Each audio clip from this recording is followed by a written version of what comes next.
Bismillahirrahmanirrahim. Assalamualaikum warahmatullahi wabarakatuh.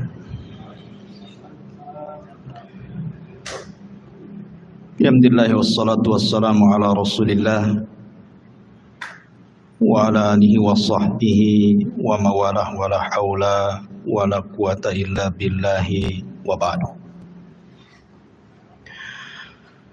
Alhamdulillah, di malam hari ini kembali kita bisa duduk di Masjid Muhajirin. Salawat dan salam kita hadiahkan kepada Rasul kita Nabi besar Muhammad sallallahu alaihi wasallam. Kita meneruskan kajian kita masih membahas dari nabi-nabi min dzurriyyati Adam, dari keturunan Adam alaihi salatu wassalam. Dan malam ini kita akan membahas tentang kisatu Ismail alaihi salam, kisah Nabi Allah Ismail alaihi salatu wassalam. Tentu kisah ini menarik untuk kita kaji, karena bagaimanapun Nabi Allah Ismail adalah kakek buyut daripada Nabi kita, Nabi Muhammad sallallahu alaihi wasallam. Nanti kita akan jelaskan nasab dari Nabi kita sampai kepada Nabi Allah Ismail alaihi salatu wassalam. Ma'asyiral muslimin yang dimuliakan Allah Subhanahu wa taala. Di dalam Al-Qur'an Allah Subhanahu wa taala sebut tentang kisah Ismail ini sekali di 8 surat dalam Al-Qur'an. Di antaranya surah Al-Baqarah, kemudian terulang di Al-Imran, kemudian terulang di An-Nisa, kemudian juga pada surah Al-An'am, pada surah Ibrahim, kemudian Al-Anbiya, surah Sad, dan juga surah Maryam. Artinya cukup lengkap kisah Ismail alaihi salatu wassalam disebutkan di dalam Al-Quranul Karim. Kalau kita melihat kepada nasab daripada Ismail sampai kepada Rasul kita Nabi besar Muhammad sallallahu alaihi wasallam. Jadi Ismail alaihi salatu wassalam itu memiliki 12 putra. Jadi anak-anak Ismail itu semuanya 12, satu perempuan. Di antara nama-namanya disebutkan oleh Imam Ibnu Ishaq, seorang pakar sejarah. Di antara anak-anak Ismail itu ada namanya Nabit, kemudian Qaidar, kemudian Misha, kemudian Musmi, kemudian Mashi, kemudian Ad-Daus, kemudian Arur, kemudian Yatur, kemudian Nabish, Tima, Qaidum, dan yang terakhir perempuan namanya Nasma. Ini seluruhnya 12 putra dan satu putri Ismail alaihi salatu wassalam. Lah dari keturunan Ismail itu ada namanya Nabit. Nabit putra Ismail. Nabit ini punya anak namanya Yasjub ibn Nabit.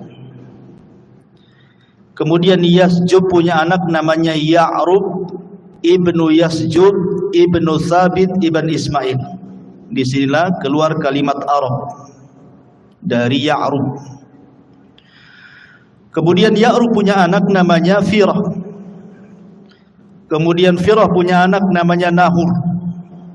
Kemudian Nahur punya anak namanya Muqawwim, dan Muqawwim punya anak namanya Udad. lah Udad inilah ayahanda daripada Adnan. Artinya Adnan inilah yang disepakati bahwa Nabi SAW nasabnya sampai kepada Adnan. Adnan sendiri punya dua anak. Yang pertama Ma'ad dan yang kedua Ak. Ma'ad ini tinggal di Hijaz, Mekah dan Madinah. Sementara Ak ini menikah dengan orang Yaman, dengan kabilah Asy'ariyun dari keturunan Qahtan. Dan Qahtan itu kabilah bagian daripada Jurhum, artinya masih keturunan Arab. Sehingga kemudian Adnan inilah yang menyatukan antara Arab Yaman dan Hijaz. Karena Ak putranya menikah dengan salah satu putri Yaman dari keturunan Qahtan Asy'ariyin. Sementara Ma'ad ini tinggal di Hijaz. Lah kalau kita melihat nasab Nabi SAW, kita lihat Nabi SAW namanya Muhammad ibnu Abdullah ibni Abdul Muttalib ibni Hashim ibni Abdul Manaf ibni Qusay ibni Kilab ibni Murrah ibni Ka'ab ibni Lu'ay ibni Khuzaimah ibni Mudrikah ibni Ilyas ibni Mudhar ibni Nizar ibni Ma'ad. Dan Ma'ad tadi saya katakan putra siapa? Adnan. Dari Adnan kemudian naik lagi Udad ibni Muqawwim ibni Nahur ibni Firah ibni Ya'ruf ibni Yasjub ibni Nabit ibni Ismail, baru Ismail ibni Ibrahim. Dari sini nyambung bahwa Ismail adalah kakek buyut daripada Nabi kita Muhammad SAW. Jadi yang kita akan ceritakan ini Nabi yang mulia, karena bagaimanapun Ismail adalah kakek buyut Nabi kita. Kita harus tahu sejarahnya. Ma'asyiral muslimin yang dimuliakan Allah Subhanahu wa taala. Sepakat para ahli sejarah bahwa nabi-nabi sebelum Ibrahim itu semua keturunan Nuh alaihi salatu wassalam. Tetapi setelah Ibrahim alaihi salatu wassalam diutus, maka tidak ada nabi dan rasul satu pun kecuali keturunan Ibrahim. Jadi kalau sebelum Ibrahim, sepakat ulama sejarah bahwa para nabi keturunan daripada Syam putra Nuh. Tetapi setelah Ibrahim diutus, maka tidak ada nabi dan rasul kecuali turunan Ibrahim. Makanya Ibrahim disebut Abul Anbiya, bapaknya para nabi. Lah Ibrahim sendiri memiliki banyak anak sebenarnya, karena istrinya juga banyak. Walaupun yang masyhur dia menikah dengan dua wanita, Hajar dan Sarah kan gitu ya. Tapi ada wanita lain dinikahi Ibrahim punya anak. Putra Ibrahim itu antara 7 sampai 8, tetapi yang masyhur adalah Ismail dari istrinya Hajar dan Ishak dari istrinya Sarah. Kemudian dari Ishak lahirlah seorang nabi juga namanya Yakub. Dan dari Yakub ini lahir 12 keturunannya, salah satunya Nabi Yusuf alaihi salatu wassalam. Dan dari 12 ini berkembang biak dan disebut dengan Bani Israel. Dari turunan Yakub ini ribuan para nabi muncul dan diutus kepada Bani Israel, dan ditutup dengan kenabian dan kerasulan Isa ibnu Maryam alaihi salatu wassalam. Ini dari jalur Ishak. Tapi kalau dari jalur Ismail tidak ada yang jadi nabi. Tidak ada yang jadi nabi. Baru setelah kemudian keturunannya sampai kepada Abdul Muttalib. Abdul Muttalib punya anak namanya Abdullah. Dari Abdullah inilah lahir Nabi akhiruz zaman, Khatamul Anbiya wal Mursalin, Rasul Muhammad sallallahu alaihi wasallam. Itu kalau kita bicara nasab. Tentu ketika cerita Ismail tidak lepas daripada kisah ibundanya Hajar. Lalu siapa Hajar ini? Ada yang mengatakan bahwa Hajar ini, kalau menurut versi Yahudi, dia adalah seorang budak yang berada di istana Farainah, istana Fir'aun Mesir kala itu. Kemudian dihadiahkan kepada Sarah dan menjadi budak Sarah. Tentu sebagian ulama membantah kalau Hajar itu seorang budak, karena di sini ada berbau merendahkan kepada Nabi kita Muhammad sallallahu alaihi wasallam, seolah-olah dia turunan budak, dan seolah-olah Sarah itu lebih afdal dibandingkan Hajar, dan seolah-olah Yahudi lebih afdal dibandingkan Islam. Nanti menuju ke situ. Sehingga orang-orang Yahudi di dalam kitabnya At-Takwin itu mereka mengatakan seperti itu. Hajar seorang budak, sementara Sarah ini tuannya. Sehingga ada sebagian para ulama membantah, Hajar ini bukan budak. Hajar ini justru adalah turunan Amalikoh ataupun turunan Farainah yang dahulu menguasai Mesir. Dan dia adalah putri daripada pembesar Amalikoh atau Amalikoh dan juga Kanaani ini. Kemudian dijajah oleh Farainah, oleh orang-orang Fir'aun. Kemudian ditawanlah Hajar ini, kemudian dijadikan pelayan di istana Fir'aun. Lah kemudian setelah Sarah datang ke Mesir bersama Ibrahim, kemudian raja ini hendak melakukan sesuatu yang buruk kepada Sarah. Sarah pun berdoa kepada Allah dengan tawasul dengan amal saleh. Tiba-tiba raja ini setruk, tidak bisa bergerak, kemudian minta doa supaya disembuhkan. Maka Sarah berdoa kepada Allah, kemudian disembuhkan. Karena dia ketakutan kepada Sarah, tapi hatinya masih suka, maka kemudian dihadiahkanlah Hajar kepada Sarah sebagai bukti kecintaan Fir'aun ini kepada Sarah, karena tidak bisa apa-apa. Ya.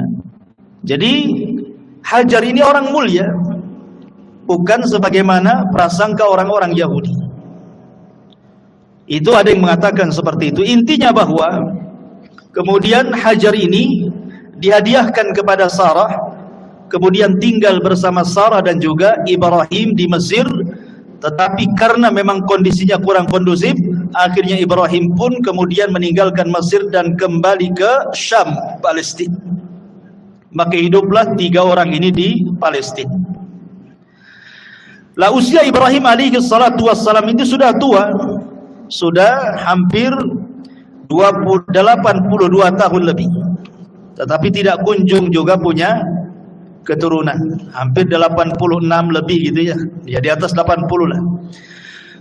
Tidak punya keturunan juga, tetapi Ibrahim terus berdoa kepada Allah subhanahu wa ta'ala. Dan Sarah tahu bahwa Ibrahim itu pengen punya keturunan,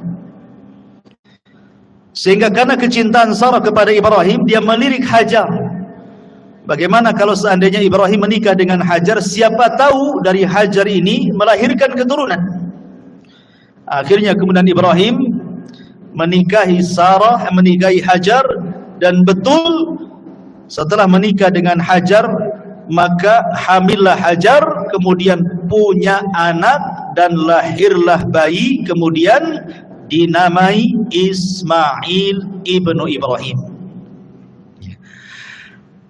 Kemudian timbullah kecemburuan. Ingat bahwa idza aradallahu syai'an ahya asbab.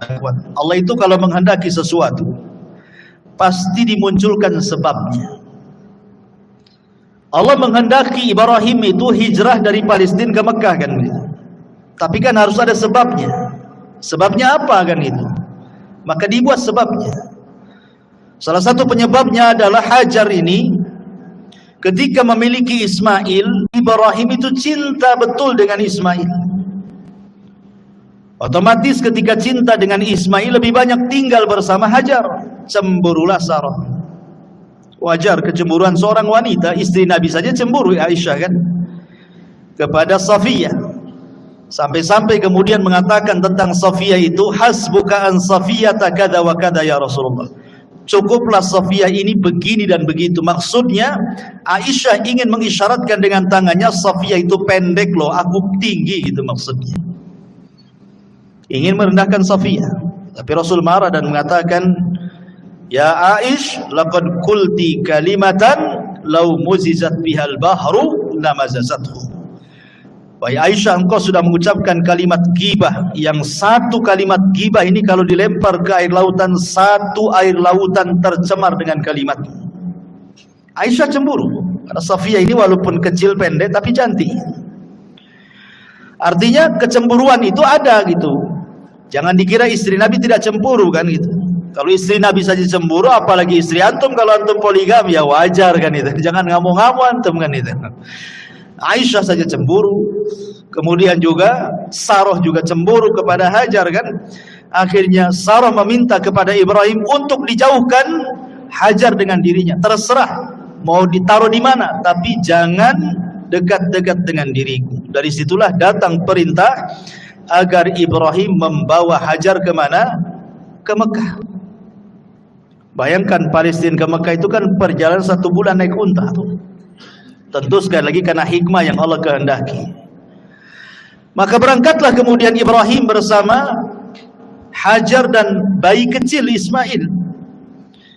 1 bulan naik unta sampai kemudian singgah di sebuah wadi, lembah. Lembah itu tidak ada tanaman, tidak ada air. Di sekelilingnya hanyalah padang pasir kering kelontang, lautan padang pasir yang tidak bertepi. Tiba-tiba kemudian sampai di situ, Ibrahim hanya meletakkan Hajar dan juga Ismail kemudian pergi. Hanya dibekali beberapa bekal untuk beberapa hari saja.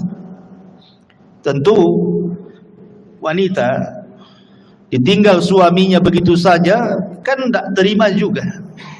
Akhirnya dia mengikuti Ibrahim dan mengatakan kepada Ibrahim, aina tadhhab wa tatrukuna bihadzal wadi?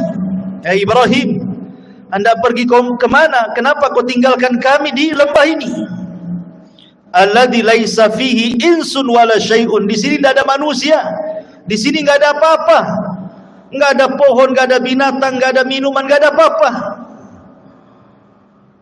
Dan terus mengikuti Ibrahim sampai ketika di tempat namanya Kada. Baru kemudian Ibrahim terhenti. Kemudian Ibrahim mengatakan kepada Hajar, ilallah, kutinggalkan dirimu kepada Allah. Bayangkan hanya ngomong begitu saja, kutinggalkan dirimu kepada Allah. Barulah kemudian Hajar paham dan mengatakan, raditu billah. Dalam riwayat Bukhari, idzan la yudayyi'un Allah. Kalau begitu saya redha dengan Allah. Dalam riwayat, kalau begitu pasti Allah tidak akan menyia-nyiakan saya. Kalau begitu idhab ya Ibrahim, pergi engkau Ibrahim. Dari sini ada pelajaran besar bagaimana Hajar dan juga Ismail kecil mengajarkan kepada kita sifat tawakkul ala Allah. Sifat tawakal. Dan ini risalah kepada para wanita-wanita di zaman sekarang gitu ya, yang mungkin ditinggal meninggal suaminya, atau ditinggal pergi bekerja suaminya berbulan-bulan, atau boleh jadi suaminya tidak bertanggung jawab, boleh jadi Allah berkehendak lain untuk dirinya. Kalau dia bertawakal kepada Allah Subhanahu wa taala, maka katakan seperti yang dikatakan Hajar, idzan la yudayyi'un Allah. Kalau begitu Allah tidak menyia-nyiakan saya. Ini risalah kepada siapapun yang sedang kesulitan ekonomi, dipecat dari pekerjaannya, memilih bekerja yang halal dan meninggalkan yang haram. Katakan idzan lan yudayyi'un Allah. Katakan Allah tidak menyia-nyiakan saya. Begitulah tawakal yang diajarkan Ummu Ismail kepada kita. Tapi Ibrahim juga ketika meninggalkan istrinya Hajar dan putranya itu juga mengadu kepada Allah. Kenapa begini perintahnya gitu ya? Kenapa nggak ada perintah lain saja? Makanya kemudian dia setelah jauh meninggalkan Hajar dan sudah tidak terlihat Hajar dan sudah sampai di perbatasan, kemudian dia menghadap wajahnya menuju Al-Bait dan berdoa, dan Al-Quran menyebutkan doanya apa? Inni askantu min dzurriyyati biwadin ghairi dzi zar'in 'inda baitakal muharram. Ya Rabb, kenapa aku meletakkan dari keturunanku di sebuah lembah yang tidak ada tanaman di sisi baitmu, rumahmu yang sangat mulia? Kemudian Ibrahim alaihi salatu wassalam terus berdoa kepada Allah Azza wa Jalla. Tetapi bagaimanapun Allah menghendaki yang lain. Terkadang ada kaedah, man taraka syai'an lillahi awwadallahu khairan minhu. Barang siapa yang meninggalkan sesuatu karena Allah, pasti Allah akan mengganti sesuatu itu dengan sesuatu yang jauh lebih baik lagi. Boleh jadi kalau seandainya Hajar tetap bersama Ibrahim di Palestina dan Sarah, tentu kehidupannya akan seperti itu saja kan, kecemburuan dan begitu seterusnya kan. Tetapi ketika kemudian dia rela meninggalkan Ibrahim dan juga istri pertamanya, harus ditempatkan di sebuah tempat, semua karena Allah, dan dia yakin Allah tidak menyia-nyiakan dirinya. Akhirnya kemudian justru itulah awal sejarah yang tidak pernah bisa dilupakan umat manusia sampai sekarang. Sekarang yang banyak diceritakan Hajar bukan Sarahnya kan? Karena berkat sejarah Hajar inilah ada manasik haji. Ya. Ada manasik haji, di antara manasik haji itu adalah perbuatan Hajar ketika dia mencari air dari Bukit Safa ke Marwah. Kemudian ada air Zam-Zam. Tetapi kisah Sarah kan hanya sampai di situ. Tetapi kisah Hajar dikenal, bahkan meninggalkan ibadah yang luar biasa kepada kita, termasuk juga peninggalan Ma'u Zam-Zam, air yang luar biasa berkahnya di permukaan bumi. Sampai hari ini kita bisa menikmati air itu bagi siapa yang datang ke Mekah Al-Mukarramah untuk haji ataupun umrah. Luar biasa. Jadi jangan takut kalau orang meninggalkan sesuatu karena Allah, itu pasti Allah akan ganti sesuatu itu yang lebih baik lagi. Seseorang bekerja di tempat yang penuh dengan riba, dia tahu riba haram, maka sedikit-sedikit dia keluar dari situ, mencari yang halal. Insya Allah ternyata yang halal lebih tenang, boleh jadi lebih berkah dunia dia dan akhirat dia. Jangan takut meninggalkan sesuatu karena Allah Subhanahu wa ta'ala, karena Allah tidak mungkin menyia-nyiakan hambanya yang meninggalkan karena dia. Ma'asyiral muslimin yang dimuliakan Allah Azza wa Jalla, ketika kemudian Hajar sudah ditinggalkan oleh Ibrahim bersama putranya Ismail, habis bekalnya, hanya beberapa hari saja. Apalagi yang dihajatkan seseorang di tengah padang pasir itu adalah minuman. Minuman sudah tidak ada, mereka hampir kehausan. Anda bayangkan, seolah-olah Ibrahim ini secara kasat mata sengaja membiarkan kedua manusia ini suruh mati. Tetapi bukan itu kehendak Ibrahim, ini semua kehendak Allah. Allah kalau menghendaki sesuatu pasti ada hikmah di dalamnya. Makanya ketika itu Ismail ditinggalkan oleh Hajar mencari air ke sana kemari. Naiklah dia ke Bukit Safa. Kemudian nampak ada air macam fata morgana di Marwah, lari dia ke Marwah. Saking paniknya si bolak-balik saja itu, Safa Marwah sampai 7 kali putaran. Dia khawatir dengan putranya Ismail karena mendengar dia menangis. Saat dia pulang dan hendak melihat Ismail, dia mendengar suara. Rupanya suara itu datang daripada Jibril yang datang hendak menolong keduanya. Ketika kemudian mendekati putranya Ismail, rupanya di sampingnya ada Jibril alaihi salam.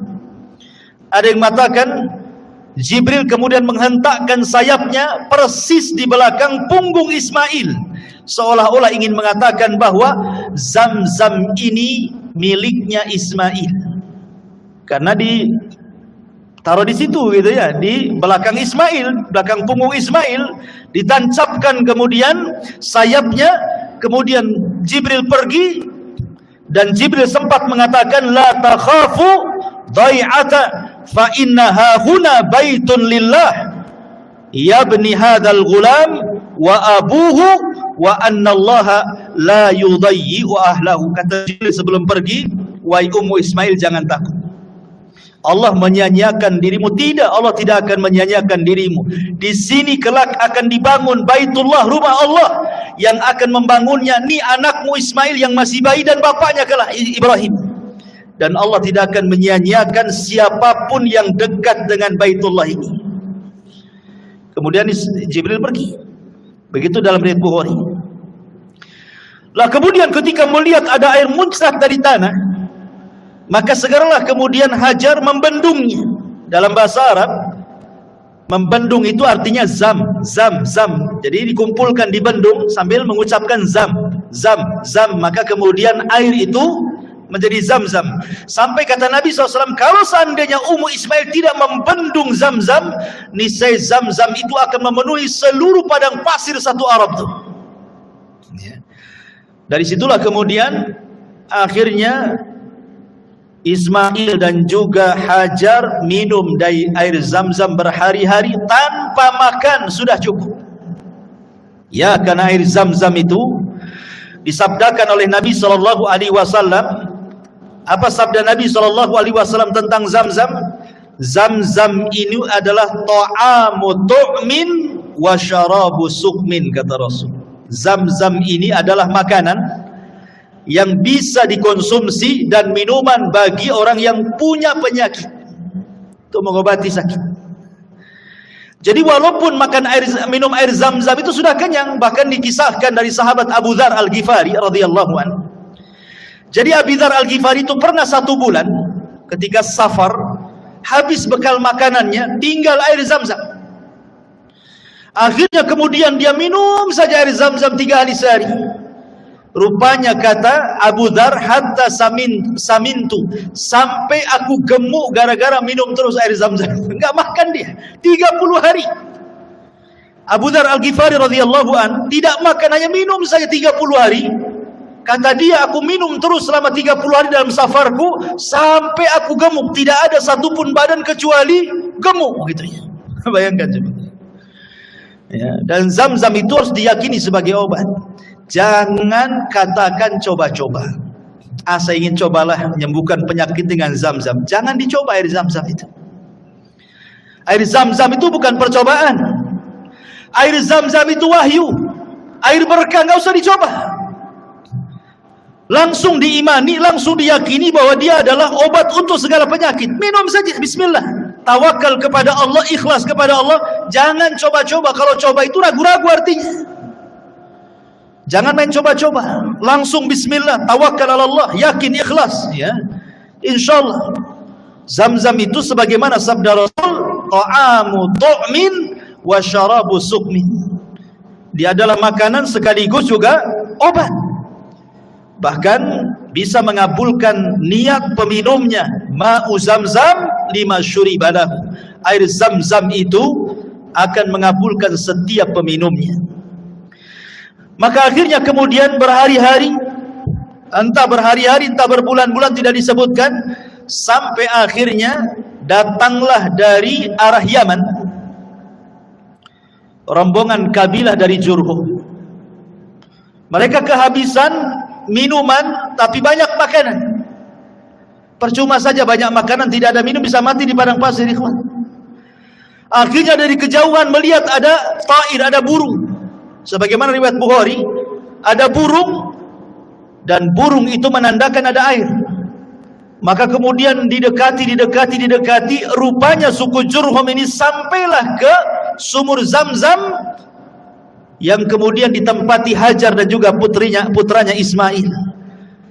Suku Jurhum ini orang baik, orang Yaman. Makanya Rasul mengatakan ahlul Yaman itu araqul qulub, lembut hatinya. Kalau mau berbuat jahat, merebut air, bisa saja Hajar dibunuh. Tetapi Jurhum ini kabilah yang baik. Dia datang baik-baik, meminta baik-baik air Zam-Zam itu. Akhirnya kemudian Hajar memberikan dengan cara barter. Kau beri kali kami makanan, kami beri kau air. Akhirnya kemudian deal kan itu ya. Dari situlah kemudian Ismail dan Hajar bisa makan, bisa minum dari berkahnya air Zam-Zam itu. Setiap datang suku Jurhum, maka barter dengan makanan. Jadi tidak pernah kelaparan. Itulah makna daripada kalimat Hajar ketika Ibrahim pergi. Kalau begitu, pergi kau. Allah tidak menyia-nyiakan diriku. Wa man yatawakkal 'ala Allah fahuwa hasbuh. Barang siapa yang bertawakal kepada Allah, Allah yang kasih kecukupan dia. Akhirnya kemudian lama-lama suku Jurhum pun meminta kepada Hajar untuk memboyong keluarganya dan tinggal di situ. Karena memang air saat itu sangat langka. Senang mereka tinggal di situ. Maka lambat laun kemudian suku Jurhum tinggal di sekitar Zam-Zam. Kemudian hari demi hari, bulan demi bulan, tahun demi tahun, ramailah di sekitar Zam-Zam itu kabilah Jurhum. Ismail pun mulai membesar, kemudian belajar bahasa Arab kepada suku Jurhum. Jadilah Ismail musta'rab, bukan orang Arab, belajar bahasa Arab, fasih pula dia bahasa Arab. Makanya sering saya katakan, kalau antum orang Indonesia fasih berbahasa Arab, berarti antum Arab. Walaupun antum turunan Arab Yaman, tapi tak bunyi bahasa Arab, antum bukan Arab. Menang muka saja Arab. Ya, bahasa Arab tak bisa, bukan Arab antum. Walaupun ngaku Habib sekalipun, kalau tidak bunyi bahasa Arab, bukan Arab. Tapi kalaupun antum hitam pesek hidungnya persis kayak orang Melayu, tapi bahasa Arabnya mantap kayak Ismail, antum Arab. Paham ya? Ismail bukan orang Arab, orang Ajam, dia orang Palestina, lahir di sana. Tapi belajar bahasa Arab ke suku Jurhum, makanya ulama mengistilahkan musta'rab. Orang Arab yang bukan Arab pasti bahasa Arab, makanya dia Arab. Begitu ya. Di situ kaidahnya muncul. Ya. Ma'asyiral muslimin yang dimuliakan Allah Subhanahu wa taala.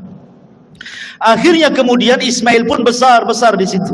Ketika usianya belasan tahun, tentu Ibrahim selaku orang tua kan wajarlah kangen ingin berjumpa dengan Ismail yang sudah lama ditinggalkannya, sudah belasan tahun. Makanya kemudian ketika kemudian Ibrahim alaihi salatu wassalam safar dari Palestina menuju Mekah, ingin berkunjung dan melihat istri dan juga putranya yang sudah belasan tahun itu. Akhirnya kemudian Ibrahim pun sampai. Ketika sampai itulah kemudian Ibrahim alaihi salatu wassalam dimimpikan malam harinya. Apa mimpinya? Inni ara fil manami anni adzbahuka fanzur madza tara. Wahai Ibrahim, wahai Ismail, ayahmu bermimpi semalam bapakmu menyembelih dirimu. Betul-betul menyembelih dalam mimpinya itu. Bagaimana pendapatmu? Ya. Maka Ismail alaihi salatu wassalam, orang yang terdiri dari ummu Ismail, wanita yang paling tawakal. Makanya kemudian Ismail tanpa ada keraguan mengatakan, ya abatif alma tu'mar satajiduni insyaallahu minasabirin. Wahai bapakku, kalau itu perintah Allah, insyaallah engkau akan mendapati aku termasuk anak yang sabar. Kenapa Ismail mengucapkan kalimat insyaallah? Hikmah di balik Ismail mengucapkan kalimat insyaallah itu seolah-olah Ismail ingin mengatakan seperti ini. Kalau aku redha aku disembelih, engkau pun wahai bapakku redha aku disembelih, tapi Allah tidak redha, maka engkau tidak dapati aku termasuk hamba yang sabar. Kenapa? Karena ini akal-akalan kamu saja. Tetapi kalau seandainya aku redha disembelih, engkau redha disembelih, Allah pun redha, maka kau akan dapati aku termasuk anak yang sabar. Kenapa? Karena ini bukan akal-akalan kamu, tapi ini perintah Allah. Itu maksudnya. Makanya dia mengatakan, satajiduni insyaallahu minas sabirin. Kau akan dapati aku termasuk hamba Allah yang bersabar insyaallah, kalau Allah berkehendak. Itulah kandungan makna insyaallah. Penting kita mengucapkan kalimat insyaallah itu. Ya. Bukan kalimat ragu-ragu insyaallah itu, tapi kalimat berkah. Ya. Karena biasanya di masyarakat kalau sudah main-main insyaallah itu dimain-mainkan itu, seolah-olah ragu-ragu kan. Besok datang nggak ya? Karena nggak mau datang, cuman bilang nggak mau datang malas, takut tersinggung, main insya Allah kan? Insya Allah katanya. Padahal memang niatnya nggak mau datang. Insya Allah katanya. Gitu ya. Bisa saja insya Allah lah datang. Tapi kalau sudah memang nggak niat datang, bilang aja saya nggak datang besok. Kecuali kalau antum janji mau datang, itulah penting mengucapkan insya Allah kan. Karena ketika antum janji mau datang, bisa saja di jalan macet, bisa saja di jalan kecelakaan, bisa saja ada masalah, maka baru kemudian ucapkan kalimat insya Allah. Taib, ma'asyiral muslimin yang dimuliakan Allah Azza wa Jalla. Maka akhirnya kemudian Ibrahim pun betul-betul menyembelih Ismail, dan ini sudah saya kisahkan panjang lebar di sini. Bagaimana Ibrahim betul-betul menggorok loh leher Ismail itu, tapi Allah buat pisau yang tajam jadi tumpul. Jadi digini-gini tetap saja nggak berdarah-darah tuh. Dari situ Allah melihat kesungguhan Ibrahim sudah melaksanakan perintahnya lewat mimpinya, karena mimpi seorang nabi itu wahyu masalahnya. Maka Allah Subhanahu wa taala langsung mengirim penyeru dan menyeru dari langit dan mengatakan, ya ayya Ibrahim qad saddaqta ru'ya, wahai Ibrahim kau sudah membenarkan mimpi. Maka disitulah Allah katakan, wa fadainahu bidzibhin azim wa taraknahu lil akhirin, kami ganti Ismail dengan kambing kibas, dan akan menjadi cerita bagi orang-orang setelahnya sampai hari ini. Kisah itu diceritakan dan menjadi syariat bagi umat Islam tentang kurban. Ya. Ma'asyiral muslimin yang dimuliakan Allah Azza wa Jalla. Selesai kisah penyembelihan ini, maka kemudian Ibrahim balik lagi ke Palestina. Ismail kemudian menjadi laki-laki yang tumbuh dewasa gitu. Lah setelah Ismail kemudian tumbuh dewasa, maka Allah takdirkan Hajar meninggal dunia di usia yang sudah tua juga, 80 tahunan ke atas Hajar meninggal. Kemudian Ismail tertarik dengan wanita Jurhum, menikahlah Ismail dengan wanita Jurhum. Masalahnya disebutkan di dalam sejarah, bahkan juga diriwayatkan dalam Sahih Bukhari, bahwa ketika kemudian Ismail alaihi salatu wassalam menikah dengan wanita Jurhum itu, Ibrahim mendengar putranya sudah menikah. Maka Ibrahim dari Palestina datang ke Mekah ingin melihat istri daripada Ismail. Kemudian ketika dia berkunjung kepada rumah Ismail, Ismail sedang pergi, sedang mencari kerja, sedang mencari maisha. Maka kemudian Ibrahim bertanya kepada istri pertama Ismail yang dinikahi ini tentang bagaimana kehidupannya.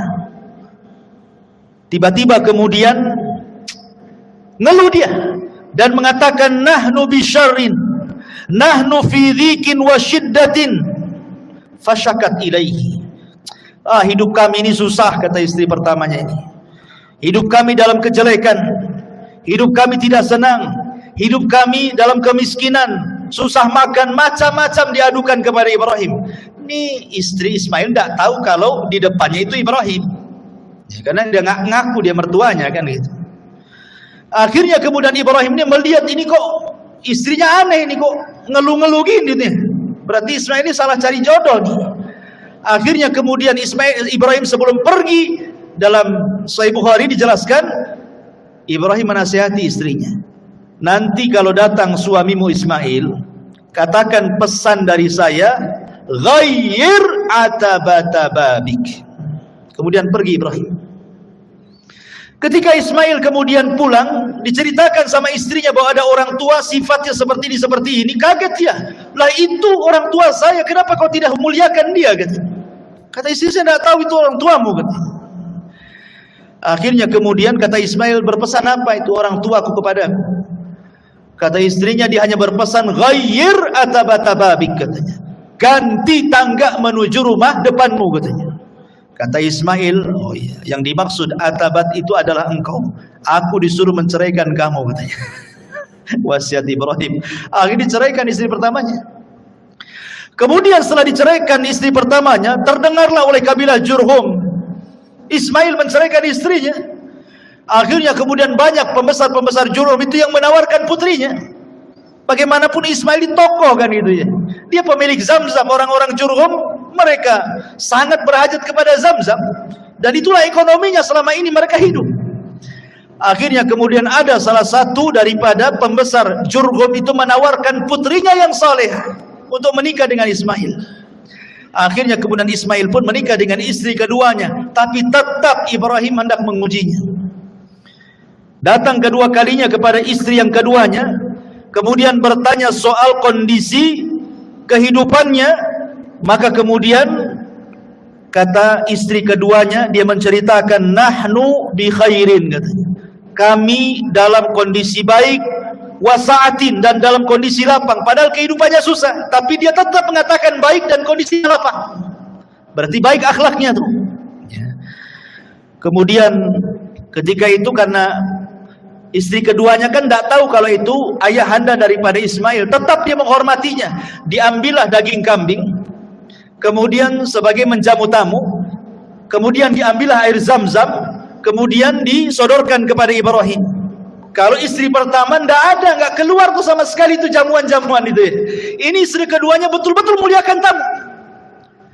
Maka Ibrahim senang dengan istri keduanya, kemudian berdoa kepada Allah, Allahumma barik li ta'amikum wa syarabikum. Ya Allah, berkahi makanan kalian, ya Allah berkahi minuman kalian, ya Allah tetapkan rumah tangga kalian berdua. Kemudian Ibrahim mengatakan, nanti kalau sampai anakku, sampaikan pesan bapaknya.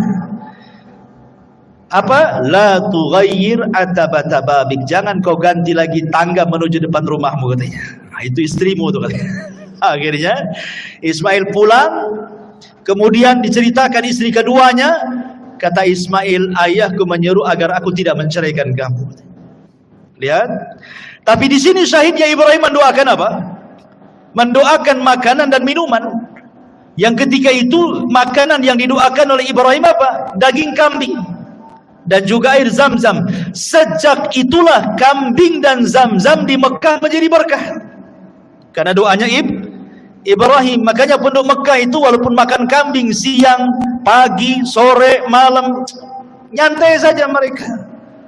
1 tahun mereka pagi, siang, sore makan kambing, nggak ada cerita naik darah, naik kolesterol, stroke, nggak ada. Coba antum pakai kambing Batam, sebulan saja pagi kambing, siang kambing, malam kambing, pagi sate, siang gulai, rawon lagi sorenya, malamnya tengkleng. Sebulan saja. Apa nggak naik itu tensinya? Ya. Masyaallah muslimin yang dimuliakan Allah Azza wa Jalla. Intinya bahwa kemudian Ismail pun tetap tidak menceraikan istrinya karena dapat istri yang soleh. Dari istri inilah lahir 12 keturunannya yang saya sebutkan di mukaddimah tadi. Kemudian setelah itu Sarah meninggal, maka Ibrahim kemudian hijrah dari Palestina dan bergabung bersama Ismail. Disinilah terjadi pembuatan Ka'bah, pembangunan Ka'bah yang sempat roboh. Kisahnya adalah, jadi ketika kemudian Allah Subhanahu wa taala perintahkan Ibrahim untuk membangun Ka'bah dan juga putranya Ismail, maka mulailah kemudian Ibrahim dan juga Ismail mencangkul bagian Ka'bah yang akan dibangun sampai kemudian mendapati pondasi. Dan ketika di zaman jahiliyah pernah kan dirobohkan karena terkena banjir sehingga Ka'bah rusak. Kemudian oleh Al-Walid ibn Mughirah dan orang-orang Quraisy digali sehingga sampai kepada pondasi awal Ka'bah yang berwarna hijau. Ya, pondasinya itu warna hijau. Ya. Lah Ibrahim juga sama, karena Ibrahim itu tidak mulai dari pondasi, karena pondasi sudah ada sejak zaman para malaikat membangunnya. Ada yang mengatakan Adam yang membangunnya gitu. Jadi Ibrahim itu hanya meninggikan saja. Maka mulailah kemudian Ibrahim dan Ismail meninggikan dari atas pondasi itu bangunan Ka'bah. Dan bentuknya memanjang karena Hijar masuk ke dalamnya. Tapi di zaman jahiliyah ketika Ka'bah itu hancur hanya dibangun separuh saja sehingga Hijar keluar. Hijar Ismail keluar gitu ya. Kalau di zaman Ibrahim masuk Hijar itu. Ya, dan juga pintunya 2. Pintu masuk, pintu keluar. Kemudian di tanah. Kalau sekarang kan pintunya di atas gitu ya. Agak sulit, orang-orang tertentu saja masuk. Kalau orang dulu kan siapa aja bisa masuk gitu ya. Intinya bahwa ketika kemudian sudah dibantu oleh Ismail pembangunan Ka'bah, sampai kemudian ada satu tempat yang itu khusus untuk satu batu, kurang satu batu, maka Ibrahim meminta kepada Ismail untuk mencari batu. Kemudian pulang, rupanya yang dibawa itu Hajar Aswad, batu dari sorga. Ibrahim tahu ini Hajar Aswad, dulunya warnanya putih tapi menjadi hitam karena dosa anak Adam, kata Rasul. Maka diletakkan Hajar Aswad di Ka'bah sebagai pelengkap Ka'bah itu. Dan Hajar Aswad ini menjadi kiblat bagi kita kaum muslimin ketika sholat kita. Dan pernah hilang 20 tahun, dicongkel oleh orang-orang Syiah. Ketika Syiah menyerbu Mekah ketika itu kan, sampai di pantai ribuan jemaah haji itu, sampai orang yang nempel di kiswah Ka'bahnya di pantai itu, orang-orang Syiah itu dicongkel itu Hajar Aswad, dibawa ke Bahrain. 20 tahun hilang Hajar Aswad itu. Tapi setelah Hajar Aswad dicuri sama orang-orang Syiah itu, dibawa ke Bahrain, banyak azab menimpa Bahrain. Akhirnya takut dibalikin lagi setelah 20 tahun. Ya, Ma'asyiral muslimin yang dimuliakan Allah Subhanahu wa taala, intinya bahwa Allah Subhanahu wa taala menggambarkan dalam Al-Qur'an, inna awwala baitin wudi'a lin-nasi lalladzi bi Bakkah mubarakan wa hudan lil alamin fihi ayatun bayyinatun maqamu Ibrahim wa man dakhalahu kana amina walillahi 'alan nasi hajjul baiti man istata'a ilaihi sabila wa man kafara fa innallaha ghaniyyun 'anil 'alamin. Sesungguhnya rumah yang mula-mula dibangun untuk tempat beribadah manusia adalah Baitullah yang ada di Bakkah ataupun Mekah, yang diberkahi dan menjadi petunjuk bagi semua manusia. Di sana terdapat tanda-tanda yang jelas, di antaranya maqam Ibrahim. Barang siapa memasuki Baitullah, amanlah dia. Dan di antara kewajiban manusia terhadap Allah adalah melaksanakan ibadah haji ke Baitullah, yaitu bagi orang-orang yang mampu mengadakan perjalanan ke sana. Barang siapa yang mengingkari kewajiban haji, maka ketahuilah Allah Maha Kaya bagi seluruh alam semesta. Ketika Ibrahim sudah selesai itu membangun Ka'bah, dan apabila dia capek, maka dia berdiri di samping Ka'bah yang kemudian menjadi makom Ibrahim. Makom dulu tempat istirahatnya di situ, makanya makom sekarang kan. Ya. Jadi setelah selesai, Allah perintahkan kepada Ibrahim untuk mengajak seluruh manusia yang ada di bumi suruh haji. Ibrahim gimana? Harus datang kemana-mana mengajak manusia haji. Perlu berapa waktu ke timur, ke barat, ke selatan, ke utara. Jadi Ibrahim mengatakan, ya Rabb, tidak mungkinlah saya berjalan ke sana kemari kan itu. Tapi Allah mengatakan, ya Ibrahim, aku tidak suruh kau jalan ke sana kemari. Aku suruh kau berteriak dari Mekah. Nanti kami yang sampaikan suaramu ke ujung barat, ke ujung timur, ke selatan dan ke utara. Dan ini mukjizatnya Ibrahim. Cukup kau serukan manusia untuk haji, suaramu sampai di sana nanti, gitu maksudnya. Maka Ibrahim pun menyerukan manusia untuk haji, suaranya kemana-mana, masuk ke telinga semua manusia. Subhanallah, seruan Ibrahim masih melengket di telinga kita sampai hari ini. Semua datang ke Mekah, ya, semua datang ke Mekah kan. Alhamdulillah, seruan Ibrahim sampai hari ini melekat di telinga-telinga kaum muslimin. Wa adzin finnas, ya, dan serukan kepada manusia untuk haji, ya'tuka rijalan wa ala kulli dhamirin ya'tin min kulli fajin ami, kata Allah. Maka akan datang dari semua belahan negeri untuk menziarahi Ka'bah. Sadaqallahul azim. Lihat bagaimana sekarang dari penjuru negeri datang ke Mekah. Subhanallah, tidak ada orang yang bosan datang ke Mekah dalam rangka haji dan umrah. Ya, buktinya orang yang hari-hari umrah belakangan punya travel umrah pula dia. Saking pengen terus ke sana bolak-balik ini. Begitulah Allah cintakan manusia untuk haji. Ma'asyiral muslimin yang dimuliakan Allah Subhanahu wa taala. Kemudian Nabi Ibrahim alaihi salatu wasalam wafat, dan Allah Subhanahu wa taala kemudian menggantikan estafet dakwah Ibrahim kepada pundak Ismail. Makanya Allah Subhanahu wa taala firmankan di dalam surah Maryam ayat 54-55, wadhkur fil kitabi Ismail innahu kana sadiqal wa'di wa kana rasulan nabiyya. Ceritakan wahai Muhammad fil kitab, di dalam Al-Quran, tentang Ismail. Dia adalah orang yang sangat jujur dan amanah, wa kana rasulan, dia seorang rasul, nabiyan, dan seorang nabi. Diutus kepada siapa kalau dia seorang rasul? Ismail diutus kepada seluruh bangsa Arab. Jadi Ismail nabinya bangsa Arab. Dia seorang rasul dan seorang nabi. Wa kana ya'muru ahlahu bis salati waz zakati wa kana inda rabbih mardiyya.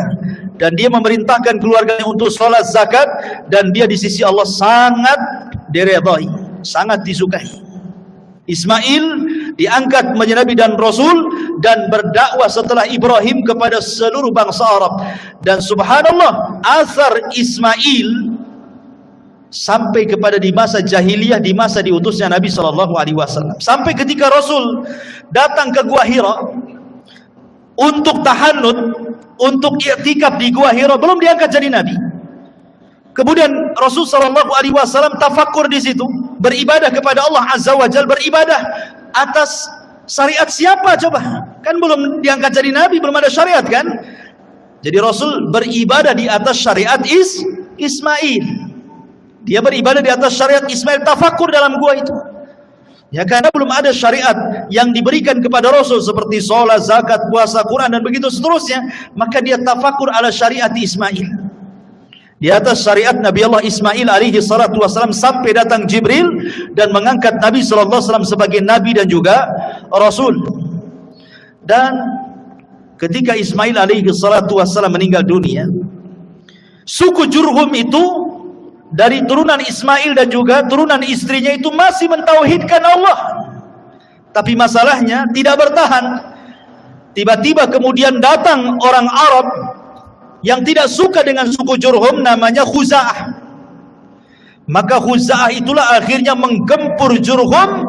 Mulailah kemudian Jurhum pun kalah, akhirnya kembali ke Yaman dan dikuasai Hijaz oleh Khuza'ah. Lah sebelum kemudian Khuza'ah ini menguasai Jurhum, Jurhum pandai karena ekonomi mereka dari Zamzam. Disitulah air Zamzam dipendam sama orang-orang Jurhum supaya jangan direbut Khuza'ah, dipendam sampai akhirnya beratus-ratus tahun hilang Zamzam itu. Ketika kemudian dikuasai oleh Khuza'ah, Khuza'ah tidak menemukan di mana letak air Zamzam itu. Subhanallah, di antara salah satu tokoh daripada tokoh Khuza'ah ada namanya Amr ibn Luhai. Amr ibn Luhai. Amr ibn Luhai inilah, dialah yang pertama kali merubah agama Ismail dan juga Ibrahim di kota Arab. Di negeri Arab itu dialah yang pertama merubahnya. Karena dia yang membawa patung Hubal dari Syam, kemudian meletakkan di dalam Ka'bah. Makanya Rasul mengatakan, inni ra'aitu Amr ibn Luhai fin nari yajurru am'a'ah. Aku melihat Amr ibn Luhai terburai ususnya di neraka karena dia yang pertama kali merubah syariat Ibrahim. Amr ibn Luhai ini. Sejak itulah Amr ibn Luhai mengasas akidah musyrik, menyembah berhala. Akhirnya tidak ada satupun orang Arab kecuali menjadi penyembah berhala, kecuali hanya beberapa orang yang bisa dihitung dengan jari yang masih beragama Ismail dan Ibrahim, seperti Waraqah ibn Naufal, ya, kemudian ayahanda Said ibn Zaid, ya, kemudian beberapa orang, ya, tidak banyak itu yang masih beragama Hanafiyah samah, termasuk Nabi SAW masih berpegang dengan syariat Ismail, ya. Tetapi yang lainnya semua menjadi penyembah berhala. Lah baru di zaman Abdul Muttalib, di zaman Abdul Muttalib inilah baru kemudian ditemukan air Zamzam. Jadi begini kisahnya. Abdul Muttalib ini, ikhwatu fillah, muliakan Allah Azza wa Jalla, ketika itu menjadi Sayyidul Arab, pemimpin Arab, karena Quraisy itu dipimpin oleh dua kabilah. Kabilah Bani Abdi Manaf dan kabilah Bani Khuza'ah, kabilah Bani Khuza'ah, Makhzum, Bani Makhzum. Ada Bani Makhzum, kabilahnya Abu Jahal. Ada kabilahnya Bani Abdi Manaf, kabilahnya Bani Hashim, kabilah Nabi SAW. Jadi yang lain itu kabilah-kabilah kecil. Yang besar ini Bani Makhzum dan Bani Abdi Manaf. Jadi gantian tuh, kadang-kadang yang menjadi pemimpin dari keturunan Makhzum, kadang-kadang dari Bani Abdi Manaf. Lah ketika itu yang menjadi pemimpin adalah dari Bani Abdi Manaf, Abdul Muttalib. Tapi setelah Abdul Muttalib meninggal, diambil alih oleh Bani Makhzum, Abu Jahal menjadi pemimpinnya, ya. Jadi Abdul Muttalib ini bermimpi ketika dia sedang tertidur di Hijr Ismail. Didatangi malaikat dan mengatakan, ihfir at-tayyibah, ihfir at-tayyibah, galilah at-tayyibah, benda yang baik. Kemudian besoknya mimpi lagi, didatangi lagi malaikat yang sama dan mengatakan, ihfir al-barrah, ihfir al-barrah, katanya. Barrah ini apa? Benda yang baik ini. Kemudian yang ketiga kalinya, 3 hari berikutnya mimpi lagi, ihfir al-madrunah, katanya. Galilah sesuatu yang tersimpan. Abu Talib makin bingung. Hari keempatnya bermimpi lagi, baru jelas-jelas mengatakan, ihfiriz Zamzam, katanya. Kamu harus menggali Zamzam. Oh, baru paham maksudnya. Kemudian dia dikasih tahu tanda-tandanya. Tanda-tanda kau menggali Zamzam itu 3. Pertama, di situ ada qaryatun namlin, ada desa semut, sarang semut. Yang kedua, di situ ada ghurab, ada gagak yang sedang makan semut. Yang ketiga, di situ ada darah yang tertumpah. Kalau itu terjadi, galilah di situ. Akhirnya suatu hari Abdul Muttalib ini sedang berjalan-jalan di Sya'b Arab ini. Rupanya dia melihat kok banyak semut di situ. Kemudian dia melihat ada gagak yang sedang matuk-matuk semut itu. Tiba-tiba ada unta lari dikejar oleh tuannya, sedang kabur unta itu. Rupanya unta itu tertangkap persis di sarang semut itu, kemudian oleh pemiliknya langsung disembelih. Tertumpahlah darahnya di situ. Dia teringat mimpinya tuh. Oh, ya jangan-jangan di sini, karena mimpinya persis kayak gitu kan. Sarang semut, ada gagak, ada tumpahan darah di situ. Ah, jangan-jangan di sini dia. Ketika itu Abdul Muttalib belum punya anak banyak, cuma satu namanya Al-Harith. Karena belum punya nadar ketika itu. Akhirnya sama Al-Harith diajak, ayo kita gali di sini, jangan-jangan di Zamzam nih. Digalilah berdua. Orang-orang Arab membiarkan, disangkanya Abu Talib ini ngapain, mimpi saja cari Zamzam itu. Rupanya ketika digali-digali, nampak pondasinya, pondasi Zamzam itu. Bertakbirlah Abdul Muttalib, Allahu Akbar, Allahu Akbar. Oh, datang kabilah-kabilah Quraisy. Tiba-tiba setelah ditemukan Zamzam, kabilah Quraisy mengatakan kepada Abdul Muttalib dan mengatakan, ya Abdul Muttalib, kami semua adalah Bani Ismail, keturunan Ismail. Kami juga punya hak dengan Zamzam ini. Bayangkan, ketika menggali mereka nengokin, sudah ketemu mereka mengaku itu Zamzam kami juga, katanya. Karena kami semua keturunan Ismail dan ini adalah Zamzamnya Ismail, katanya. Kata Abdul Muttalib, tidak bisa. Aku yang menemukannya, ini dikhususkan untukku. Kata mereka, tidak bisa. Kalau engkau tidak berbagi dengan kami, kami siap perang, katanya. Oh, ngajak perang. Akhirnya kemudian kata Abdul Muttalib, apa enggak ada pendapat yang lebih baik kecuali harus perang? Kata mereka, kalau begitu kita harus datang kepada orang pintar dari Bani Sa'ad, dari Hudzail, katanya. Di situ ada dukun sakti. Biar dukun itu menentukan apakah Zamzam itu milikmu atau milik kita semua, katanya. Akhirnya masing-masing kabilah mengutus beberapa utusan. Ini Bani Hudzail, Bani Sa'ad ini di ujung Syam loh, perbatasan Syam. Sementara orang-orang ini di Hijaz. Kalau mereka mau datang ke dukun yang ada di perbatasan Syam itu, harus melewati berbulan-bulan padang pasir. Coba bayangkan juga. Hanya ingin nemuin dukun aja tuh. Berangkatlah mereka. Subhanallah, di tengah jalan kehabisan bekal, kehabisan minum, banyak mati. Sehingga hanya beberapa orang saja yang masih hidup. Akhirnya mereka pun sudah tidak bisa lagi melanjutkan perjalanan dan hampir menguburkan hidup mereka sendiri karena tidak sanggup lagi, masih jauh perjalanan. Sementara air sudah nggak ada. Kemudian mereka mengatakan, kata Abdul Muttalib, sebaiknya kita berpencar saja. Kita cari air, mudah-mudahan mungkin di sekitar sini ada air, masing-masing gak dapat rezeki gitu. Akhirnya berpencarlah mereka. Qadarullah, ketika Abdul Muttalib hendak pergi, ketika dia menginjak padang pasir, sandalnya itu ketika diangkat keluar air. Akhirnya mereka pun minum dari situ. Mereka ditolong oleh Abdul Muttalib lagi nih.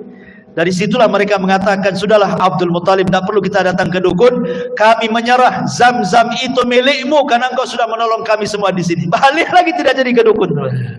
Dari situlah Zamzam miliknya Abdul Muttalib. Tapi masalahnya Abdul Muttalib sudah tahu nih, kalau dibiarkan dia meninggal bisa masalah Quraisy, perang nih gara-gara Zamzam. Disitulah dia bernadar. bernadar kepada Allah agar diberikan anak 10 untuk menjaga Zamzam, dan sebagai imbalannya 1 di antara mereka akan aku korbankan. Allah takdirkan dipenuhi nadarnya. Abdul Muttalib pun punya anak 10, salah satunya namanya Abdullah, ayahanda Nabi. Ketika sudah pada remaja, Abdul Muttalib lupa dengan nadarnya bahwa dia harus mengorbankan salah satu dari 10 anaknya. Tetapi kemudian diingatkan, hai Abdul Muttalib, kau sudah berjanji akan mengorbankan salah satu putranya. Dikurahlah anak-anaknya. Subhanallah, yang kena pula Abdullah. Abdullah itu anak yang paling dicintai Abdul Muttalib dan disayangi orang-orang Quraisy. Makanya orang-orang Quraisy mengatakan, gak usahlah disembelih Abdullah itu, kau datang aja ke dukun lagi, mungkin ada solusi yang lain katanya. Datanglah Abdul Muttalib ke dukun. Kata dukun, cobalah dikocok kayak arisan katanya.